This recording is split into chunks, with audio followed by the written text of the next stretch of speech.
Three Chinese fugitives, Zhang Anlong, Wenxiang, and Yang Jinmei, who had been hiding in northern Myanmar for several years, were recently escorted back to China. They were involved in drug-related crimes and were caught with a large quantity of drugs, approximately 2,000 kilograms. This operation was part of a broader effort by Chinese authorities to combat transnational drug trafficking through international law enforcement cooperation. The Ministry of Public Security in China has been actively working to apprehend drug-related fugitives hiding abroad, particularly in regions like northern Myanmar. Over 300 fugitives have been arrested in recent years as part of this effort. Public security departments from various provinces, including Hunan, Jiangxi, Zhejiang, Sichuan, and Guizhou, have issued public rewards and arrest warrants for these fugitives to encourage public assistance in their capture.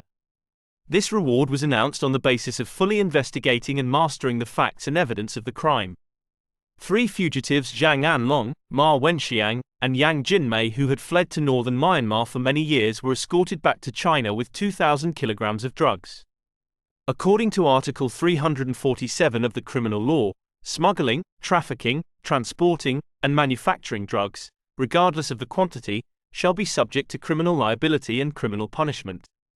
Specifically, if the sale of 2,000 grams of drugs involves serious drugs such as opium, heroin, or methamphetamine, the punishment prescribed by law is extremely severe, and life imprisonment or death penalty may be imposed.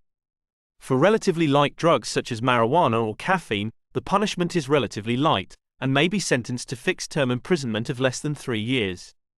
In addition, in the judgment of drug-related cases and considering the type and quantity of drugs, the specific circumstances of the crime will also be comprehensively considered, such as whether the person is the principal member of the drug crime group, whether he uses violence to resist inspection, whether he participates in organized international drug trafficking activities, etc.